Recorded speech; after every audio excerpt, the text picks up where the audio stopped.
so powerful that it can reroute if there's damage or if there's any other kinds of issues. The mind can find a way to communicate with other parts of the mind and with the body. And so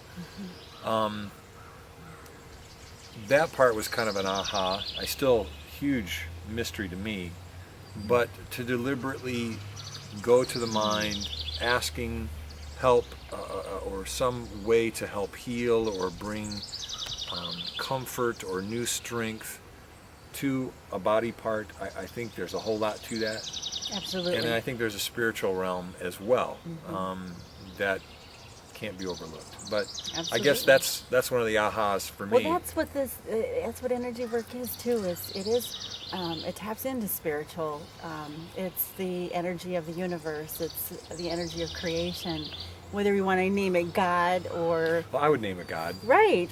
And I'm wanting to expand outside that realm for other people that are, Right. concerned about woo-woo religious beliefs and stuff like that too. It's consciousness. And God is omnipotent, omnipresent, omniscient, and omniconsciousness. So So a way to make that like popular or a way to make that available open to is by everyone. saying energy. Energy and Good energy. universe, all of creation. It's the cosmic soup that created this world and all other worlds. And we're just tapping into it. Healers tap into this energy. And we hold the intention, or our highest intention is to do no harm, to only do good, and to help repair, restore, and renew. And to love things like cancer, tumors, and things like that are really important. And we need to start using different language around.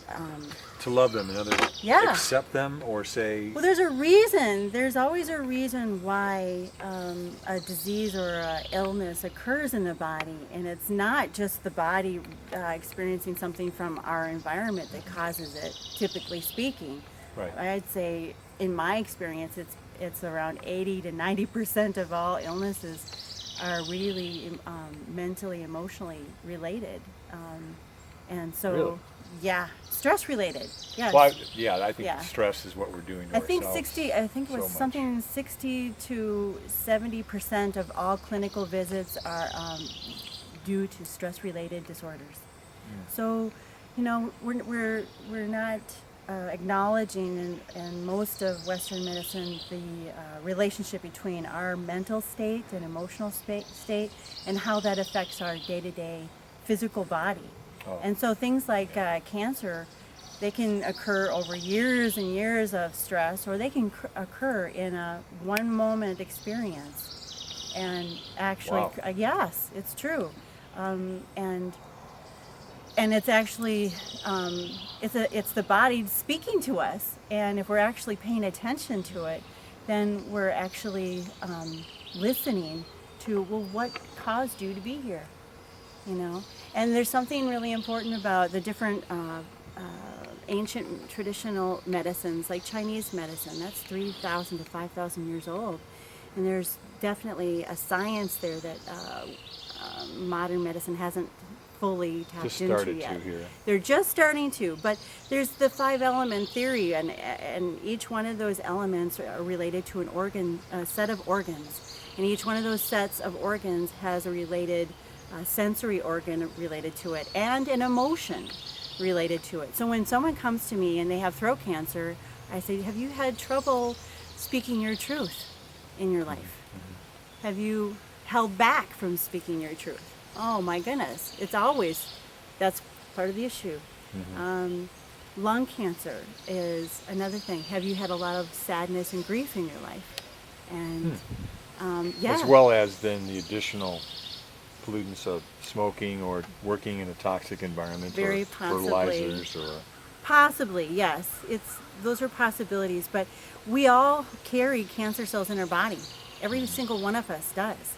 And why does one person get exposed to the same amount of stuff and not get cancer, and the other person next to him does?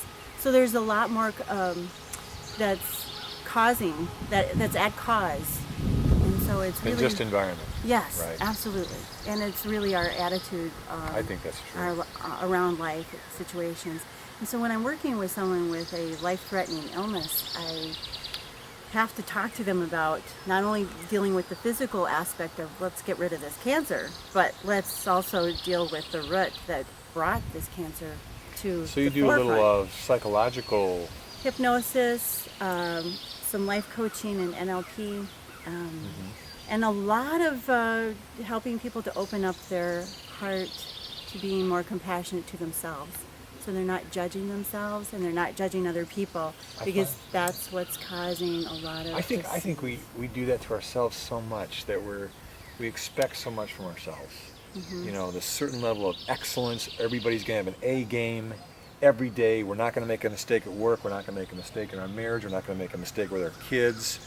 And I have we to do it all by myself. every day. And I think accumulatively over time we really do beat ourselves up in all different kind of ways. And when we make a mistake, it's like, you're so stupid, you should have known better, or I'm going back to the same habits. And what that ends up doing is just we tear ourselves down constantly, instead of trying to listen and value and kind of cooperate. Or noticing the emotion that we're having and letting ourselves have the emotion. Without judging it. Without judging it, just processing the emotion. I mean, that's part of the journey too. It's great if we can stop before the emotion really takes on. Or leads its to own negative actions. Right, exactly. I mean, you can stop at the action, or you can stop at the emotion, or you can stop at the thought that's creating the emotions. Good. Yeah. Our thoughts are what create our emotions, and that chemistry within milliseconds.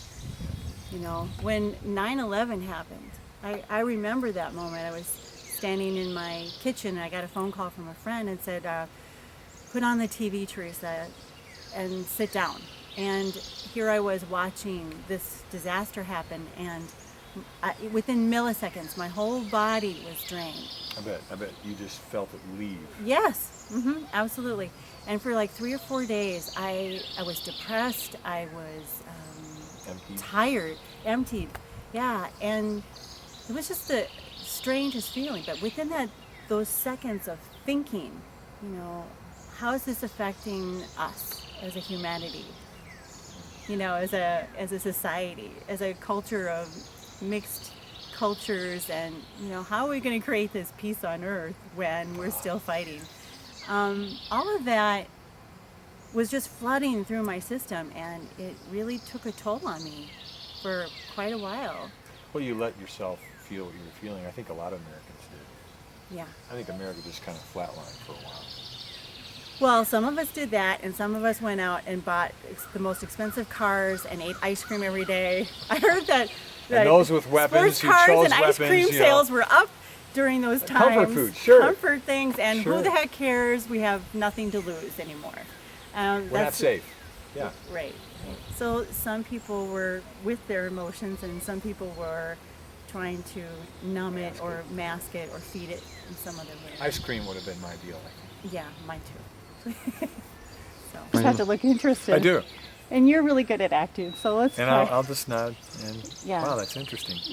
Okay. So, well, you know, you did mention something about carpal tunnel. Remember? In fact, Yeah. I've got this rotator issue. It was caused by another caregiver, physician, position that he had me in as I was getting adjusted actually Okay. damaged my shoulder. Oh, okay. And he just kept pounding me, trying to get a back adjusted, and Wow.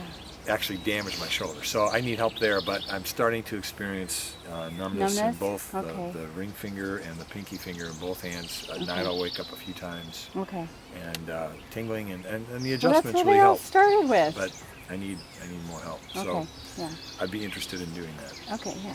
Well, so I started out. That was how I kind of started some of my practice. That people would come in for Carpal tunnel? carpal tunnel and tendonitis. I had a golfer who came in. You know, and- what won't we do to get our golf games Yeah. to their highest level? Right. Yeah. Well, I had to tell him after, you know, he had gone. Being is not measurable. Mm. You know, when I do things with the spirit in a Christian context, it's really hard to know if someone's living the truth they understand, and they're centered and they're peaceful and they're living out of a place of love and serenity. But with the healing arts, I can't use this when they came in, and maybe after, like in my case, 3 sessions. Not only can I use it, it's back.